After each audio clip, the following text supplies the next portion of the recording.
अस्सलाम वालेकुम, आप देख रहे हैं डॉन न्यूज़। मैं का मेज़बान अब्दुल गफ्फार पुरान रिप्ले के एक और एपिसोड के साथ। पुरान में आज बात करेंगे जनाब क्रिकेट के हवाले से, और इसके साथ साथ पाकिस्तान की जो प्रिपरेशंस हैं वो सारी हम चेक करेंगे। जो वर्ल्ड कप के हवाले से है, फिर आप देख रहे हैं अंडर 19 टीम का टूर है, शाहीन्स का टूर है, और फिर पेशावर ज़ल्मी के ट्रायल्स भी हुए हैं, और इसके साथ साथ दीगर एक्टिविटीज़ हैं। पाकिस्तान की हॉकी टीम भी इस वक्त जूनियर खेल रही है, इसके हवाले से भी आपको बताएंगे। बात करते हैं पाकिस्तान के साबिक टेस्ट क्रिकेटर अब्दुल रऊफ ने हमें ज्वाइन किया लाहौर से। बहुत शुक्रिया रऊफ ज्वाइन करने के लिए। सबसे पहले जो इस वक्त का हॉट टॉपिक है एशिया कप, चूंकि बहुत ज़्यादा इस पर बात हो रही है कि क्या ये एशिया कप होगा नहीं होगा, हाइब्रिड मॉडल की बात है। पाकिस्तान ने कहा जी 4 से 5 मैचेस आप यहाँ करा लें, क्योंकि भारत आता नहीं है। अब रोज ज्यादती तो है भारत की जाने से, क्योंकि दुनिया की सारी टीमें पाकिस्तान में खेल रही हैं, पर भारत आने से इनकार कर रहा है। आपकी क्या राय है जो अब तक इस मामले की हैंडलिंग है, और क्या आईसीसी और एशियन क्रिकेट काउंसिल में पाकिस्तान को मजीद दबाव बढ़ाना चाहिए? देखिए, मेरा ख्याल है कि आईसीसी में तो पाकिस्तान इतना ज्यादा दबाव नहीं बढ़ा सकता, क्योंकि आईसीसी इस मामले से मेरा नहीं ख्याल कि कोई इंटरफेयर करेगा। और ये एक क्लियरली जो एशियन क्रिकेट काउंसिल है वही इस मामले को देख रही है। और दूसरी, जहां तक आपने इंडिया की बात की है, तो डेफिनेट वो आपका एनिमी और वो एक्सप्लॉइट करेगा जो आपके इंटरनल इश्यूज है, जो पॉलिटिकल इंस्टेबिलिटी है। उसके बाद जो आपका पाकिस्तान क्रिकेट बोर्ड में बार बार जो म्यूजिकल चेयर का खेल चल रहा, और कोई 6 माह के लिए चेयरमैन बनता है, कोई 3 माह के लिए आ जाता है, और बार बार की जो चेंजिंग है उससे वो फायदा उठा रहा है।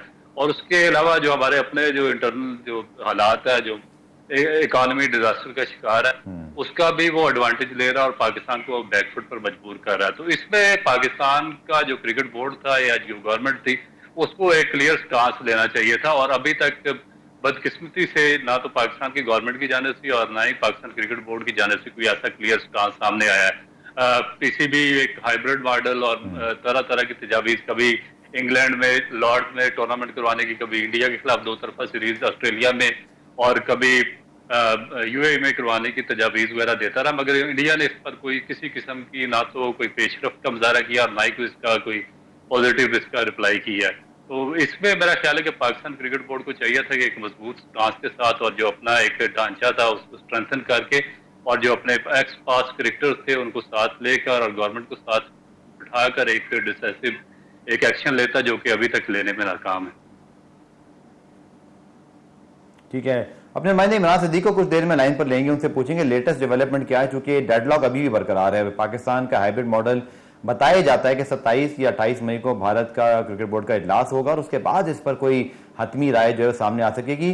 और रोज इंपॉर्टेंट कितना है, चूंकि अगर आप पाकिस्तान के स्टांस को हम डिस्कस जरूर करें, लेकिन भारत की जाने से जो ज्यादती है कि ऑस्ट्रेलिया, इंग्लैंड, न्यूजीलैंड पाकिस्तान आए, और वो एशिया कप के लिए पाकिस्तान आने पर तैयार ही नहीं है, तो इस पर आपकी क्या राय है? चूंकि पाकिस्तान का हक नहीं है पाकिस्तानियों का कि एक इवेंट जो एशियन क्रिकेट काउंसिल ने पाकिस्तान को अवार्ड किया है वो पाकिस्तान में हो। पाकिस्तान में सिक्योरिटी के मसाइल बेहतर हैं, ठीक है, सिक्योरिटी आपने जैसे बात की पॉलिटिकल एक चीज़ है, लेकिन अगर आप देखें तो लाहौर या कराची में आप इजीली इन मैचेस को करवा सकते हैं।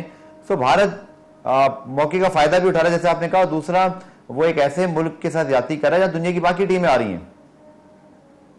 देखिए, इसमें कोई डाउट नहीं है कि पाकिस्तान के जो क्रिकेट के शौकीन है उनके साथ किस सख्त जाती है, और जो पाकिस्तान क्रिकेट बोर्ड है उसके साथ भी जाती कर रहा है इंडिया। मगर एक चीज क्लियर है कि वो आपका एक एनिमी और खुलेआम आपसे दुश्मनी का इजहार कर रहा है, और ये फर्स्ट टाइम नहीं है। उसने जो पाकिस्तान में क्रिकेट को सबोताज करने की और स्पोर्ट्स को सबोताज करने की पास में बहुत ज्यादा कोशिशें की हैं, और वो काफी ज्यादा उसके उनके फेवर में रिजल्ट निकले, और पाकिस्तान काफी अरसे तक आइसोलेट रहा है। मेरा नहीं ख्याल कि इसमें किसी और का इतना ज्यादा इन्वॉल्वमेंट थी जितनी की इंडिया की थी, और वो इसमें कामयाब रहा। अभी वो किसी सूरत में, अभी जब जो पाकिस्तान के जो हालात है, जो पाकिस्तान की सिक्योरिटी फोर्सेज है, उनके एक बहुत बड़ी जो सेक्रीफाइसेस के बाद पाकिस्तान में पीसफुल एक एटमॉस्फेयर पैदा हुआ है, और जो इंटरनेशनल क्रिकेट है उसकी बारी हुई है। पाकिस्तान जो सुपर लीग है वो पाकिस्तान में खेली जा रही है, और उसके बाद जो ऑस्ट्रेलिया, इंग्लैंड, न्यूजीलैंड और इस तरह की जो बड़ी यूरोपियन टीम्स है, और ये बाकी जो बड़े बड़े मालिक है, उन्होंने पाकिस्तान का टूर किया है। मगर एक दफा फिर जो एशिया कप है उसमें इंडिया को आना चाहिए था, मगर क्योंकि एक दुश्मन है और दुश्मन वो सामने आकर खेल रहा, वो आपके जो पॉलिटिकल हालात है, जो आपका इकोनॉमिक डिजास्टर है, जो पाकिस्तान क्रिकेट बोर्ड की मौजूदा सूरत हाल है, उसका वो फायदा उठा रहा है। और पाकिस्तान क्रिकेट बोर्ड को मेरा ख्याल है कि एक बेहतर हिकमत अमली के साथ सामने आना चाहिए था। इनसे अभी तक कोई इस तरह की कोई ये बात मैं कर रहा हूँ कि इनसे कोई इस तरह की कोई एक स्ट्रॉन्ग जो प्रपोजल है वो बन नहीं सकता अभी तक। आप रोज क्रिकेटर की हैसियत से आपने पाकिस्तान के लिए भी खेला, लंबे अरसे तक आपने फर्स्ट क्लास क्रिकेट खेली। एक ऐसी जनरेशन हमें मिली है बहुत अरसे बाद जिसमें बाबर, रिजवान, शाहीन और अब तो शादाब, इवन हारिस, रऊफ और दीगर क्रिकेटर्स भी अच्छा परफॉर्म करने लग गए हैं। सो ये कितना डिस्करेजमेंट है, क्योंकि इससे पहले 2003-4 तक, उसके बाद 2007 में आखिरी मरतबा जब इंडिया पाकिस्तान सीरीज हुई तो ये आप इन मैचों में परफॉर्म करके बड़े स्टार बनते हैं। और बाबर रिजवान ने जब वर्ल्ड कप में पाकिस्तान को जितवाया, वो 152 की यादगार शराकत कायम हुई, वो चीज़ पाकिस्तान में दोबारा हो जाए या हम परफॉर्म करें तो एक और इसकी जो है वो लेगेसी होती है। तो ये एक और साइड इफेक्ट है इस सारे मामले का कि हमारी एक अच्छी जनरेशन जो बड़े अरसे बाद बनी है वो घर में भारत के खिलाफ या भारत में खेलने से महरूम है। इसकी बड़ी लेगेसी होती है। जी बिल्कुल, आपने दुरुस्त कहा। मेरा ख्याल है कि जो पास्ट में जितने भी आपके सुपरस्टार थे, जिसमें जहीर अब्बास थे, माजिद खान, जावेद मियांदाद, इमरान खान, उनकी भी इसीलिए लेगेसी बनी थी और इसीलिए उनका बड़े नाम बने थे कि इंडिया के खिलाफ होम सीरीज में उन्होंने परफॉर्म किया था और इंडिया में जाकर परफॉर्म किया था और एक बहुत बड़ी जो उनकी फैन फॉलोइंग शुरू हो गई थी और उनकी बहुत ज्यादा रिस्पेक्ट वर्ल्ड क्रिकेट में होना शुरू हो गई थी। तो अब अभी जो हमारे यंगस्टर जिनके आपने नाम लिया, डेफिनेट वो अपने अपकमिंग स्टेज में है और they are going to become the next superstars और रिप्लेस देम। और अभी उनके पास मेरा ख्याल है कि एक अपॉर्चुनिटी थी कि वो इंडिया के खिलाफ यहाँ पर खेले, अपना टैलेंट शो करे, परफॉर्मेंस दें और या बड़े सुपरस्टार्स को रिप्लेस कर सके। मगर अब बदकिस्मती ये है कि इंडिया की सूरत मानने को नहीं कर रहा। और फिर जो डेफिनेट जो जिस तरह पाकिस्तान के जो फॉरेन मिनिस्टर है वो अभी इंडियन जो चाइनीज समिट थी उसमें शिरकत के लिए इंडिया गए थे और उनके साथ जिस तरह का मिसबिहेव इंडिया में किया गया वो किसी तौर पर भी एक पॉजिटिव न्यूज नहीं है और पाकिस्तान की गवर्नमेंट भी मेरा ख्याल है कि थोड़ा सा इसको सीरियसली ले रही है। तो इन हालात में मेरा ख्याल है कि थोड़ा सा ये चीजें मुश्किल होती नजर आ रही है। ठीक है, आपने पुराने ब्रेक शामिल करते हैं। ब्रेक से जब वापस आएंगे तो एशिया कप के हवाले से हमारे उसके पास क्या एक्सक्लूसिव न्यूज़ है, अंदर की खबरें क्या हैं, ये बताएंगे आपको इस शॉर्ट कमर्शियल ब्रेक के बाद।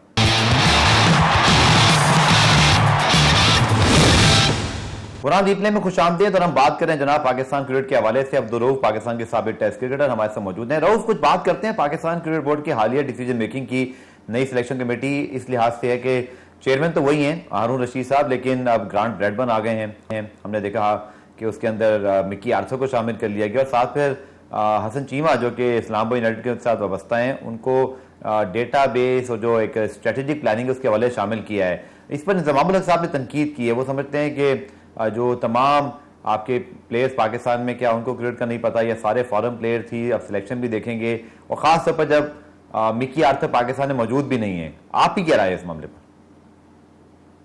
बेसिक चीज ये है कि जब आपको शायद चेयरमैन अजित सेठी के उसका बयान का पता हो जिसमें उन्होंने कहा था कि जो पाकिस्तान के कोचेज हैं और जो पाकिस्तान के सिलेक्टर्स हैं वो इस काबिल नहीं है और एक तो वो नेपोटिज्म के माहिर होते हैं और दूसरा उनमें वो थोड़ा सा करप्शन की तरफ माहिर होते हैं और इस वजह से मैं उनको किसी सूरत भी ना तो सिलेक्शन कमेटी में लाऊंगा और ना ही कोचिंग स्टाफ में लाऊंगा। अब बदकिस्मती ये है कि आपकी जो नेशनल क्रिकेट अकेडमी है 20-22 साल से फंक्शन है, ना तो वो कोई अच्छा कोच प्रोड्यूस कर सकी और जिस तरह के आप सिलेक्टर्स बनाते रहे हैं। अब बात यह है कि जब आप जो आपकी मैनेजमेंट रही है पास्ट में और जो करंट मैनेजमेंट रही है, जब चुन चुन कर आप जो पास्ट में टेंटेड प्लेयर्स थे जो फिक्सिंग में इन्वॉल्व रहे हैं, जो करप्शन में इन्वॉल्व रहे हैं और उसके बाद जो दूसरी मॉरल जो दूसरी बातें थी उनमें वो इन्वॉल्व रहे हैं, उनको जब सिलेक्शन कमेटी में डाला गया और उसके बाद उनको जब कोचिंग लाइन में डाला गया तो एक रेपुटेशन आपकी बद से बदतरीन होती गई है। ये उस वक्त भी ख्याल करना चाहिए था और अब भी ख्याल करना चाहिए था कि आपके पास हाईली एजुकेटेड प्रोफेशनल पाकिस्तान की क्रिकेट में मौजूद है जिनका कैरियर भी साफ है, जिनकी एजुकेशन भी आप सबसे ज्यादा है, इवन चेयरमैन से भी ज्यादा है और जो आपका दूसरा जो मैनेजमेंट कमेटी है उनसे भी ज्यादा है। उसके बाद उनका करेक्टर साहब है, उन्होंने बड़े लंबे अरसे तक पाकिस्तान को सर्व किया हुआ, आपको उनको लाना चाहिए था, तब आप पे ये सवाल ना उठते। अब जब आपने पूरा सिस्टम ही गंदा कर दिया और जो चुन चुन कर अब जब पास्ट में आप देखें कि आपने जूनियर टीम की सिलेक्शन कमेटी में और जूनियर टीम की कोचिंग पे किस आदमी को पिछले 6 साल से अपॉइंट करके रखा है जिसकी अगर आप जस्टिस कयूम रिपोर्ट पढ़े तो सबसे ज्यादा इन्वॉल्वमेंट उसी आदमी की थी। अब उसके बाद पीछे एक आदमी को पाकिस्तान क्रिकेट बोर्ड ने खुद फाइन किया था और उसको मे बी उसको बैन कर दिया था क्रिकेट से, उसको आपने चीफ सिलेक्टर बना के रखा। फिर एक और आदमी उसकी बांग्लादेश से कुछ एक रिपोर्ट्स आई थी फिक्सिंग स्कैंडल्स की लीग में, वो सिलेक्शन कमेटी में आ गया। एक आदमी इंग्लैंड में एक अखबार की रिपोर्टर को वो टोन होकर वो उसको इंटरव्यू दे रहा, उसको पाकिस्तान क्रिकेट बोर्ड ने बैन किया, फिर उसको वापस आकर सिलेक्शन कमेटी में डाला। जब आप खुद इस तरह के डिसीजन लेंगे और फिर आप पूरी की पूरी जो क्रिकेट बरादरी है उसको आप मलाइन करना शुरू कर देंगे तो ये चीज गलत है। किसी हद तक इंतजामुल हक की बात बिल्कुल ठीक है कि आपके जो फास्ट प्लेयर्स हैं वो इस काबिल हैं कि वो सिलेक्शन कमेटी में भी आए और वो कोचिंग के फील्ड में भी आए, मगर उनको अपॉर्चुनिटीज वहां पर नहीं दी जा रही। और ये चीजें जो देखें कि जब तक आप एक थ्रू प्रॉपर प्रोसेस नहीं चलेंगे, एक चैनल को लेकर नहीं चलेंगे, आप एजुकेशन को फोकियत नहीं देंगे, आप जो क्लीन साफ जिन लोगों का कैरियर है उनको आगे नहीं लाएंगे, तो फिर इस तरह के इश्यूज आते रहेंगे। लेकिन ये जो आपने बात की है कि जो फॉरनर्स यहाँ पर लगाए, फॉरनर्स देखेंगे, इंडिया ने भी फॉरनर्स लेकर आए थे और बांग्लादेश ने भी पूरा सेटअप फॉरनर्स कोचिंग स्टाफ और सिलेक्शन पैनल में लेकर आए थे, मगर वो बिल्कुल राइट फ्रॉम ग्रास रूट पर लेकर आए थे। उनके अंडर 19 सिस्टम भी उन्होंने बिल्ड किया था, मगर उसका खातिर का इसलिए नतीजा नहीं निकला कि बांग्लादेश कोई भी अपना जो लोकल था वो डेवलप नहीं कर सका, ना कोई कोच डेवलप कर सका और ना अच्छा मैनेजमेंट के अमल लोगों को डेवलप कर सका।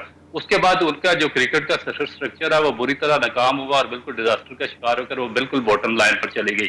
अब फॉरनर्स का फायदा उस वक्त आपको होगा जब आप अपने हाईली प्रोफेशनल, अपने हाईली एजुकेटेड, अपने हाईली क्लीन कैरेक्टर्स उन लोगों के साथ लगाएं और वो सीखें, और फिर आकर वो नीचे आपका ग्रास रूट दूसरा स्ट्रक्चर चलाए। जब आप फॉरनर्स बुलाएंगे जो हाईली क्वालिफाइड होंगे, जो स्पोर्ट्स साइंसेज में जिनके पास डिग्रियां होंगी, और वो उनके साथ आप अपने साबका टेस्ट क्रिकेटर लगा देंगे जो मैट्रिक फेल है, मैट्रिक पास है, किसी की मिडिल एजुकेशन है, किसी को पता ही नहीं है स्पोर्ट्स साइंसेज का, किसी को एजुकेशन उस लेवल की नहीं है, तो वो उनके साथ आप फादर को चाहे 10 साल भी लगाकर सके, वो क्या सीखेंगे उनसे, और फिर दोबारा के दोबारा जब वो जाएंगे तो आपका जो स्ट्रक्चर है उसी जगह पर खड़ा होगा। तो ये बेसिक चीजें जिनको मेरा ख्याल है कि एड्रेस करना जरूरी है। अब एक और टॉपिक बड़ा इंटरेस्टिंग है, चूंकि रऊफ मेरी आपसे कुछ अरसे बाद बात हो रही है, लेकिन मैं चाहूंगा आपसे बात करें। ये जो मिकी आर्थर को बनाया गया है डायरेक्टर पाकिस्तान क्रिकेट बोर्ड और क्रिकेट टीम, और वो पाकिस्तान के साथ मुंसलिक भी प्रॉपरली नहीं है। सुना है कि एशिया कप हुआ तो सिर्फ भारत के मैच में वो होंगे, लेकिन ग्रांट ब्रैडबर्न और एंड्रयू पटेक और फिर मॉर्ने मॉर्कल को जो है वो पाकिस्तान टीम का बॉलिंग कोच बनाया गया। आपकी क्या राय है इस नए तजर्बे पर? एक शख्स जो पाकिस्तान को माजी में तो चले चैंपियंस ट्रॉफी जितवा चुका है, लेकिन उसकी इस वक्त फोकस जो है, जाहिर बात है वो एक डर्बीशायर काउंटी के साथ है, लेकिन साथ हमने उनकी फैसिलिटी जो यूटिलाइज है वो हम करेंगे कि उनकी जो सर्विसेज है, नजम शेट्टी कहते हैं मुझे उन पर एतमाद बहुत है। तो इसका क्या मतलब है? मिकी आर्थर के अलावा कोई चॉइस नहीं है हमारे पास, या एक कंफर्ट जोन है, वेट एंड सी करके देख लें क्या मतलब रिजल्ट फिर आ जाए? असूली तौर पे ये फैसला आपको कैसा लगता है? देखिए, बेसिकली जो मिकी आर्थर है वो इतने ज्यादा कॉम्पिटेंट है नहीं, क्योंकि जो अगर चैंपियन ट्रॉफी आप उनके क्रेडिट पर लेकर जाएं तो ये बड़ी सख्त ज्यादती होगी, क्योंकि उसका क्रेडिट मेरे ख्याल में सारे के सारा सरफराज को जाता है। और सरफराज ने जिस तरीके से वो पूरी की पूरी टीम को जेल किया हुआ था, और जिस तरह यंगस्टर, जिस तरह फहीम अशरफ थे, असद अली थे, उसके बाद शादाब खान थे, ये लोग फखर जमान थे, जिस तरीके से इन लोगों ने परफॉर्म किया वो हाईली अप्रिशिएटेड था। और उनको जिस तरीके से उसने टीम में जेल किया, उनको कॉन्फिडेंस दिया, उनको साथ लेकर चला, फिर ग्राउंड में जिस तरीके से काम लिया, और फिर दो वाकई उस चैंपियन ट्रॉफी में ऐसे थे जिस तरह श्रीलंका का मैच था और एक और मैच था उसमें पाकिस्तान बाहर हो रहा था, मगर सरफराज ने अपनी सिंगल हैंडेड परफॉर्मेंस से पाकिस्तान को वो मैचेस जितवाए हैं। उसके बाद जो फाइनल था वो फखर जमान ने सिंगल हैंडेड पाकिस्तान को जितवाया।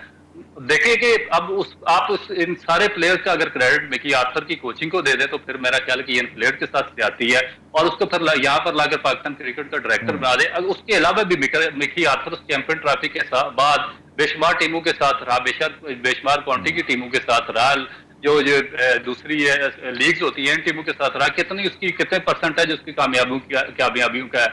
मेरा ख्याल है कि उसका रेशो में 10% भी नहीं है।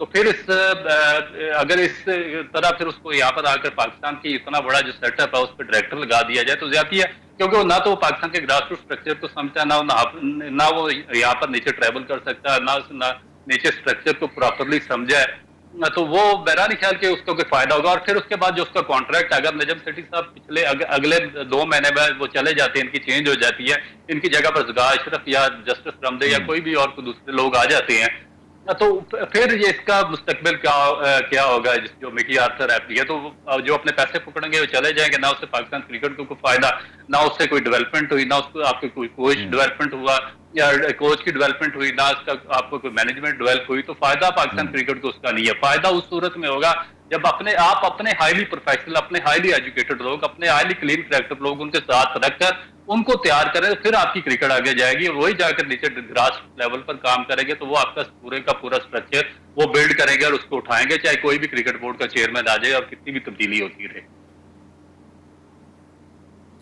अच्छा तनवीर, ये तो एक फॉरेन कोच का मामला हो गया, लेकिन हमने देखा कि जब से ये मैनेजमेंट आई है, रमीद आजा साहब ने तो एक बड़ा अपना मशहूर बयान दिया था कि मैंने तो बाबर आजम के अलावा कुछ सोचा भी नहीं है अभी तक, लेकिन अगर हम देखें तो वर्ल्ड कप ज़्यादा दूर नहीं है, शायद एशिया का भी एक मेजर इवेंट होगा अगर वो हुआ, बट हमने कप्तान अब तक अनाउंस नहीं किया। हालांकि लोग ये कहते हैं कि शायद बाबर आजम ही कप्तान होंगे, इसलिए इसकी ज़रूरत नहीं है। लेकिन आपको याद होगा नजम सेठी साहब ने बयान दिया था कि कप्तानी हम सीरीज़ टू सीरीज़ देख रहे हैं। बाबर की कप्तानी डेफिनेटली आपकी जो एक इम्प्रूवमेंट की गुंजाइश हमेशा रहती है, लेकिन आपने T20 वर्ल्ड कप का फाइनल खेला, एशिया कप का फाइनल खेला, भारत वर्ल्ड कप में पहली मरतबा हराया।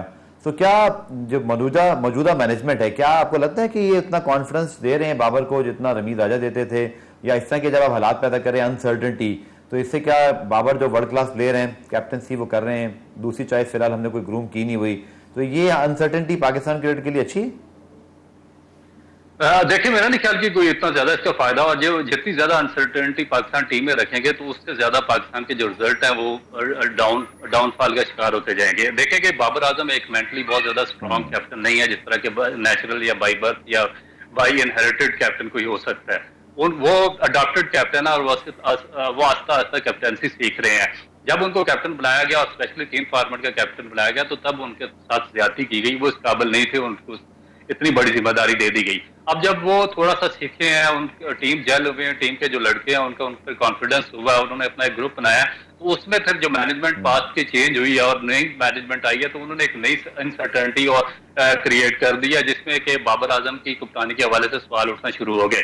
और उस वक्त तक पाकिस्तान में जो कैप्टन की चेंज या कैप्टन पे सवाल नहीं उठते जब तक पाकिस्तान क्रिकेट बोर्ड के अंदर से उसके खिलाफ साजिशें ना शुरू हो जाए। तो मेरा ख्याल है कि ये पाकिस्तान क्रिकेट को कमजोर करने की साजिश है। अब अगर आपने उसको इतना ज्यादा लंबा टाइम दिया है तो उसको मजीद स्ट्रेंथन करें, क्योंकि आगे आपके बड़े इवेंट एशिया कप आ रहा, आपका वर्ल्ड कप आ रहा, आपकी चैंपियन ट्रॉफी आ रही है। तो इन हालात में फिर कोई नया कैप्टन उसको, और फिर उस वक्त के जब जिन लोगों को आप इस दौड़ में तैयार कर रहे हैं, इस रेस के लिए आगे ला रहे हैं, उनकी अपनी कोई परफॉर्मेंस ना डोमेस्टिक में और ना इंटरनेशनली वो बिल्कुल डिक्लाइन का शिकार है। तो ऐसे में फिर आप उसी को जो आपका ऑलरेडी कैप्टन है, मेरे ख्याल है कि उसको स्ट्रॉन्ग करना चाहिए। जितना आप उसको स्ट्रॉन्ग करेंगे पाकिस्तान क्रिकेट की ज्यादा फले फैलेगी। ठीक है, पूरा हम एक ब्रेक शामिल करते हैं। ब्रेक से जब वापस आएंगे टॉपिक पे बात करेंगे, हमारे साथ मौजूद रहेगा।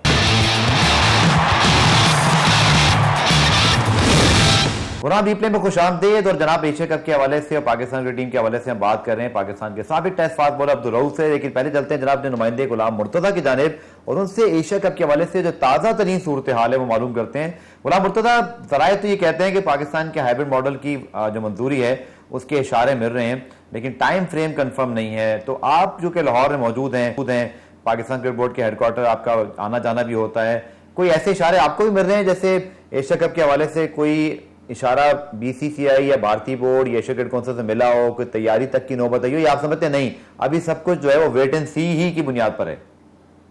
जी, पाकिस्तान क्रिकेट बोर्ड के कुछ अफसरान से हमारी बात हुई तो उनकी जानिब से उम्मीद की जा रही है कि इस हफ्ते के एंड तक जो उनको भारतीय क्रिकेट बोर्ड की जानिब से मींस के ACC की जानिब से मुस्बत जवाब की उन्हें उम्मीद है, क्योंकि 27 तारीख को भारतीय क्रिकेट बोर्ड का जनरल काउंसिल का जो इजलास होना है तो उसमें तमाम चीजें जो सामने आ जाएंगी कि एशिया कप के हवाले से भी बातचीत होगी और इसी तरह वर्ल्ड कप के हवाले से, क्योंकि इंडिया में खेला जाना है तो उसके हवाले से भी बातचीत होगी। तो जो पाकिस्तान क्रिकेट बोर्ड के कुछ अफसरान है उनकी जानिब से कहा जा रहा है कि रवां हफ्ते के आखिर में ही उम्मीद की जा रही है कि कोई जवाब मिलेगा। एक बात जो पाकिस्तान क्रिकेट बोर्ड की जानिब से ये बताई जा रही है कि क्योंकि उनका हाइब्रिड मॉडल ऐसा है कि जिसके ऊपर इनकार करना भारतीय क्रिकेट बोर्ड के लिए या एशियन क्रिकेट काउंसिल के लिए थोड़ा मुश्किल हो गया है, क्योंकि पाकिस्तान की जानिब से पहले कहा गया, दीगर जो मेंबरान की जानिब से कहा गया था कि लॉजिस्टिक के मसाइल होंगे, एक जगह से दूसरी जगह पे ट्रैवलिंग के मसाइल होंगे। तो पाकिस्तान की जानिब से जो हाइब्रिड मॉडल के पहले 4 मैचेस पाकिस्तान में खेले जाएंगे, उसके बाद न्यूट्रल वेन्यू पे तमाम जो मैचेस है वो शिफ्ट कर दिए जाएंगे। तो उस हवाले से जो मॉडल है वो बड़ा बेहतरीन है और उसके ऊपर ज्यादा इम्कान यही जाहिर किया जा रहा है कि ये मॉडल एक्सेप्ट कर लिया जाएगा, क्योंकि जो बाकी मेंबरान भी हैं तो उनकी जानिब से अब ये बात सामने आ रही है कि वो दुबई में खेलना नहीं चाहते क्योंकि उस टाइम पे गर्मी होगी। तो उसके हवाले से बातचीत चल रही है और क्योंकि यूएई जो बोर्ड है उनकी जानिब से भी कोशिश की जा रही है कि दुबई में मैचेस का इनेकाद हो जाए सितंबर में, और श्रीलंका की जानिब से एक कहा। जी ठीक है, चलिए बहुत बहुत शुक्रिया। गुलाम मुर्तजा हमारे साथ मौजूद थे। रऊफ, अब गुलाम मुर्तजा की जो बात है, एक बात मैं आपसे चाहूंगा, अगर हाइब्रिड मॉडल के तहत बाकी दुनिया की टीमें पाकिस्तान आती हैं लेकिन पाकिस्तान को भारत की वजह से न्यूट्रल वेन्यू पर जाना पड़ेगा, तो फिर पाकिस्तान का वर्ल्ड कप पे क्या स्टांस होना चाहिए? क्या एशिया क्रिकेट काउंसिल और आईसीसी को अलग अलग रखकर हम जैसा आईसीसी चाह रहा है वैसा कर लें कि पूरा वर्ल्ड कप हम भारत में खेलें? आप ही क्या राय है? क्योंकि लोग ये शायद समझ रहे हैं कि हाइब्रिड मॉडल के तहत अगर पाकिस्तान न्यूट्रल वेन्यू पे जा रहा है भारत की वजह से, तो हमें वर्ल्ड कप में हाइब्रिड मॉडल के तहत न्यूट्रल वेन्यू पे जाना चाहिए, भारत नहीं जाना चाहिए। आप ही क्या राय? देखिए, मेरा नहीं ख्याल कि बिल्कुल किसी तौर पर भी पाकिस्तान को इंडिया की कोई भी शर्त माननी चाहिए और पाकिस्तान को एक स्ट्रॉन्ग डिसीजन लेना चाहिए। किसी हाइब्रिड मॉडल की किसी चीज की कोई जरूरत नहीं है, क्योंकि पाकिस्तान की जो ग्राउंड रियलिटीज है बिल्कुल क्लियर है, जो सिक्योरिटी सिचुएशन है बिल्कुल इन कंट्रोल है, और जो जितने भी कोई पाकिस्तान में लॉ एंड ऑर्डर की किसी किस्म की कोई इशू नहीं है। आपके सामने इंग्लैंड की टीम ने यहाँ पर लंबी सीरीज खेली है, टेस्ट मैचेस खेले उन्होंने 3 टेस्ट मैचेस, उसके बाद 6 T20 मैचेस के वर्ल्ड कप से पहले उन्होंने सीरीज खेली है। उसके बाद ऑस्ट्रेलिया ने वनडे और T20 टेस्ट मैचेस की सीरीज पाकिस्तान में खेली है। उसके बाद न्यूजीलैंड की टीम पहले टेस्ट सीरीज के लिए आई है, फिर वनडे सीरीज के लिए पाकिस्तान पे आई है। अगर इन टीमों को कोई खतरा नहीं तो इंडिया को क्या प्रॉब्लम है? इंडियन प्लेयर्स या इंडियन गवर्नमेंट कोई आसमान से उतरी है कि हम उनकी हर बातें मानना शुरू कर दें? मेरा नहीं ख्याल कि किसी भी हाइब्रिड मॉडल और किसी भी नॉनसेंस की जरूरत है। अगर इंडिया आता पाकिस्तान तो आए, अदरवाइज पाकिस्तान को आईसीसी इंटरनेशनल क्रिकेट काउंसिल को और एशियन क्रिकेट काउंसिल को अपना स्ट्रेट मैसेज कन्वे करना चाहिए कि कौन सी, पहले उनसे वजूहत तो पूछे कि भाई कौन सी चीज है जिसको आप बेस बनाकर पाकिस्तान नहीं आना चाहते। जो हमारे सिक्योरिटी के इश्यूज थे वो सारे के सारे इंडिया की वजह से प्रॉब्लम कर रहे थे, और अभी आपने वो सारे का सारा सिस्टम भी पाकिस्तान की जो सिक्योरिटी फोर्सेज है उन्होंने सारा अपने हाथ में कंट्रोल कर लिया हुआ। बड़ी टीमें पाकिस्तान की टूर्स कर रही है, पाकिस्तान में क्रिकेट के दरवाजे दोबारा खुल गए हैं, तो अब इंडिया को क्या प्रॉब्लम हो रहा है? तो मेरा ख्याल है कि पाकिस्तान को एक स्ट्रेट स्टांस लेना चाहिए, कोई जरूरत नहीं है डरने की किसी। रऊफ, एक और एंगल ये भी है कि श्रीलंका से चूंकि हमने सीरीज खेलनी है टेस्ट मैचेस की जुलाई में, अब तक वनडे मैचेस कंफर्म नहीं हुए, तैयारी की जा रही है। एशिया कप का अभी तक पता कुछ नहीं। वर्ल्ड कप से पहले ये जो मिसबाह उल हक ने भी जानिब निशानदेही की कि हमें ना कुछ मैचेस करवा लेने चाहिए थे, कुछ हम कैंप लगाते। हमारे क्रिकेटर बड़े अरसे बाद ही सही, लेकिन वर्ल्ड कप से पहले कुछ मुझे लग रहा है कि कुछ इस वक्त एक्टिविटी नहीं कर रहे। और दूसरा, कुछ फास्ट बॉलर हमारे जैसे शाहीन है, नसीम है, वो जरूर वाइटलिटी ब्लास्ट और फिर बाद में उनको उनके वर्कलोड मैनेजमेंट पे सवाल उठ रहे हैं। वर्ल्ड कप से पहले रऊफ हमें कितनी मुताद होने की जरूरत है कि जो हमारे फास्ट बॉलर हैं, स्पेशली नसीम हैं, शाहीन हैं, या आगे चल के अगर हारिस रऊफ को भी अपॉर्चुनिटी शायद मिलेगी, हमने किस तरह हमारी प्रायोरिटी होनी चाहिए? क्या अगर इंग्लैंड बुला रहा है वाइटलिटी ब्लास्ट में तो क्या जाने दें? वर्ल्ड कप का सवाल है सर। देखिए, एक तो मेरा ख्याल है कि जो पाकिस्तान की 50 ओवर्स की तैयारी है वो इतनी ज्यादा कंप्लीट नहीं है, क्योंकि पाकिस्तान ने बहुत ज्यादा पीछे T20 क्रिकेट खेली है, और टेस्ट सीरीज में डेफिनेट आप कह सकते हैं कि पाकिस्तान की 3 अच्छी टीमों के खिलाफ टेस्ट सीरीज हुई है, मगर पाकिस्तान की वनडे में इतनी प्रिपरेशन इतनी अच्छी नहीं है। मेरा ख्याल है कि अगर पाकिस्तान किसी एक अच्छी, अगर न्यूजीलैंड अपनी ये टीम जो फुल स्ट्रेंथ टीम है वो पाकिस्तान के टूर पर भेजता तो फिर पाकिस्तान को अपना एक आइडिया, अच्छे तरीके से पाकिस्तान को आइडिया हो सकता था। जिस तरह T20 वर्ल्ड कप में जाने से पहले इंग्लैंड ने अपनी फुल स्ट्रेंथ टीम पाकिस्तान के टूर पर T20 के लिए भेजी थी और पाकिस्तान की एक अच्छी तैयारी हो गई थी। इस तरीके से पाकिस्तान की वो तैयारी हो नहीं सकी, और पाकिस्तान को किसी अच्छे स्ट्रॉन्ग अपोनेंट के खिलाफ अपनी जो स्ट्रेंथ है उसको चेक करना पड़ेगा। दूसरी जो चीज है कि मेरा ख्याल है कि इतना ज्यादा क्रिकेट, क्योंकि फर्स्ट क्लास क्रिकेट भी नहीं हो रही और फर्स्ट क्लास भी नहीं खेले हमारे प्लेयर्स, और फिर T20 खेलने से इतना ज्यादा फर्क नहीं पड़ता, और फिर कोई लंबी सीरीज भी इन्होंने नहीं खेली है, तो इसलिए मेरा नहीं ख्याल कि कोई इतना ज्यादा अभी जो फास्ट बॉलर्स है उन पे कोई इफेक्ट आएगा। फास्ट बॉलर से उसी टाइम पे इफेक्ट आता है या वर्कलोड पड़ता है जब वो एक लंबी टेस्ट सीरीज या 5 या 4 टेस्ट मैचेस की सीरीज ऊपर चले, 2-3 सीरीज खेले और उसके बाद वनडे सीरीज खेले, फिर डोमेस्टिक सीजन हो। तो अभी मेरा ख्याल है कि इस किस्म के कोई कंपटीशन है नहीं, तो मेरा नहीं ख्याल कि T20 के 1-2 इवेंट खेलने से मेरा ख्याल है कि वो रिदम में आएंगे और उनकी अच्छी प्रिपरेशन हो जाएगी, बजाय इसके कि वो घर बैठे रहे। चलिए पुरान में ब्रेक शामिल करते हैं। ब्रेक से वापस आकर आखिरी पार्ट में भी और बात करेंगे क्रिकेट के हवाले से। हमारे साथ मौजूद रहेगा।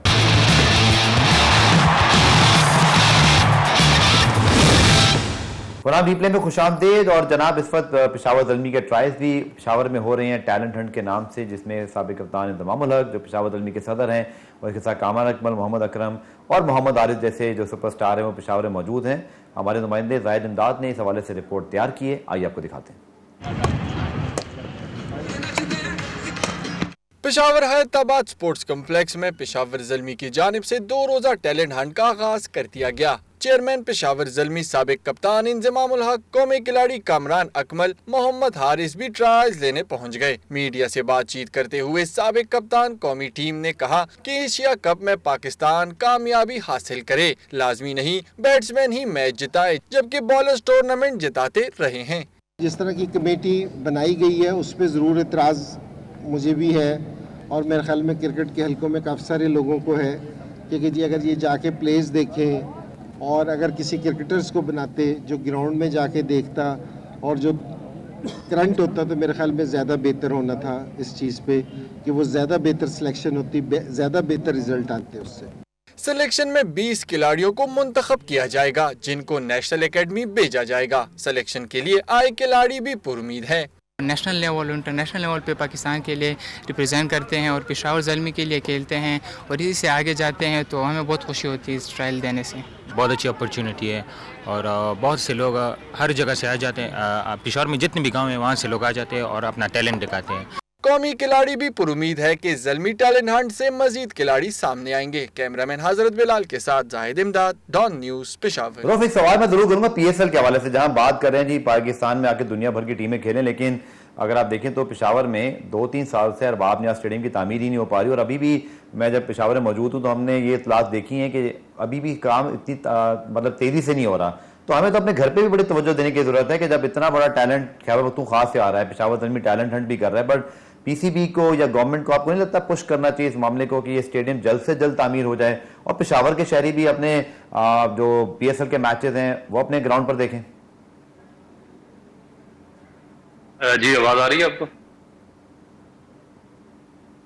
जी रऊफ, मैंने कहा कि अरबाब नियाज़ स्टेडियम की तामीर जल्द से जल्द होनी चाहिए, क्योंकि अभी भी इस तरह की इतलात है कि ताखीर हो सकती है और ये काम पीसीबी को और गवर्नमेंट को हंगामी बुनियादों पर कंप्लीट कराना चाहिए, क्योंकि 3 से 4 साल हो गए इंतजार करते हुए लोगों को। जी बिल्कुल, ये बड़ा बेसिक क्वेश्चन है और मेरा ख्याल है कि सबसे ज्यादा वर्कआउट इसी चीज पे होना चाहिए। जब तक हम अपना ग्रास रूट स्ट्रक्चर का ढांचा मजबूत नहीं करेंगे, हम अपने प्लेयर्स जो हमारी यंग जनरेशन है जिसकी एक बहुत बड़ी तादाद जो क्रिकेट के साथ वाबस्ता है, तो उनको हम फैसिलिटेट नहीं करेंगे, उस वक्त तक बड़ा मुश्किल हो जाएगा कि आपको इतना नेचुरल टैलेंट मिलता जाए और आप उनको पाकिस्तान टीम में लाते जाएं। एक टाइम आएगा जब उनके पास फैसिलिटीज खत्म हो जाएंगी और उनके पास अच्छे ग्राउंड नहीं रहेंगे, अच्छे उनको फैसिलिटेट नहीं किया जाएगा, तो फिर वो भी डिप्रेस होकर इस खेल को छोड़ जाएंगे। अब सबसे बड़ी बदकिस्मती ये है कि पाकिस्तान में जितना भी ये ग्रास रूट स्ट्रक्चर है उस पर पिछले 8-10 साल से कोई काम नहीं हुआ, ना किसी स्टेडियम की डेवलपमेंट हुई है, ना बच्चों को कोई प्लेइंग ग्राउंड दिए गए हैं। उसके बाद जो जिस तरह हाउसिंग सोसाइटीज का बहुत ज्यादा जाल फैला हुआ है, तो उसमें भी जो उनके पास ऑलरेडी ग्राउंड थे वो भी सरेंडर कर दिए गए और उन पर भी तामीरात हो चुकी हैं। तो इसमें एक बहुत बड़ी जो आपकी जो कम्युनिटी है, स्पेशली पेशावर में और आगे पीछे दूसरे बड़े शहर हैं, उनमें वो सफर कर रही है और उनको उस तरह की फैसिलिटीज मिल नहीं रही। तो मेरा ख्याल है कि गवर्नमेंट ऑफ पाकिस्तान को और पाकिस्तान क्रिकेट बोर्ड को बैठकर ये लाएअमल तय करना चाहिए और इसमें बेहतरी लानी चाहिए। ठीक है रोह, आखिर में मैं एक चीज जरूर आपसे पूछना चाहूंगा, क्योंकि आप भी पाकिस्तान के लिए खेले हुए हैं बहुत ज्यादा फर्स्ट क्लास, लेकिन जो नेशनल हाई परफॉर्मेंस सेंटर की चाहे कराची की बात करें, लाहौर की, बहुत सारी तैनाती नहीं हुई हुई। मैं ये ओपनली आपसे सवाल इसलिए कर रहा हूं कि आप भी स्पोर्ट्स साइंसेज में आपने पढ़ा है, आप बड़े एजुकेटेड क्रिकेटर हैं, पाकिस्तान क्रिकेट बोर्ड की तरफ नहीं आए अब तक? देखिए, पाकिस्तान क्रिकेट बोर्ड को बेसिकली इनकम्पिटेंट लोग चाहिए, लिटरेसी आम है पाकिस्तान क्रिकेट बोर्ड में, वहाँ पे एजुकेशन बिल्कुल नहीं है और चापलोस जो उनके आसपास फिरेंगे वो उन्हीं को जॉब देंगे। हमारे जैसे पढ़े लिखे लोगों को के पास ना तो सिफारिश है और हमारे पास सिर्फ अहलियत है, और अहलियत के बल पर पाकिस्तान में किसी का ऊपर आना बहुत ज्यादा मुश्किल है।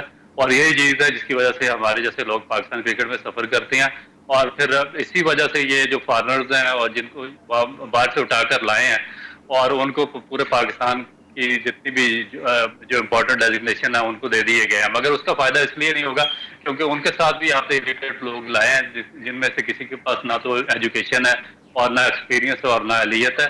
वो जब जाएंगे तो फिर वो उस स्लॉट उसी तरह खाली रहेंगे पाकिस्तान। चाहे रोज साहब, उम्मीद है कि जो आपकी तालीम है, जो आपके एक्सपीरियंस है, कभी पाकिस्तान क्रिकेट बोर्ड जरूर यूटिलाइज करे। आपके वक्त का खासतौर पर प्रोग्राम रिप्ले में आने के लिए बहुत बहुत शुक्रिया। इंशाल्लाह आपसे आइंदा भी मुस्तकबिल में बात होती रहेगी। तो जनाब ये थे अब्दुल रऊफ, और आज के प्रोग्राम में हमने एशिया कप के हवाले से बात की। जाते जाते जनाब आपसे कुछ बात कर रहे थे कश्मीर प्रीमियर लीग की, उसके अंदर भी जो फ्रेंचाइजीज हैं वो अब मुतहरिक हो रही हैं। सिंध प्रीमियर लीग और कश्मीर प्रीमियर लीग अब पाकिस्तान के कमिंग जो है वो T20 इवेंट्स हैं, और जो KPL फ्रेंचाइज है जनाब मीरपुर राइल्स, उसके जो चेयरमैन है अब्दुल वाजिद और उनकी जो टीम है, उन्होंने ट्रायल्स के हवाले से एक प्लान तरतीब दी है। प्रोग्राम का इख्तिताम हम इसी शॉट पे कर रहे हैं। उम्मीद करते हैं कि जो KPL फ्रेंचाइज हैं वो भी अपना रोल अदा करेंगे। आप अब्दुल वाजिद साहब की बात सुने। इंशाल्लाह कल आपसे दोबारा मुलाकात होगी, तब तक के लिए अल्लाह हाफिज।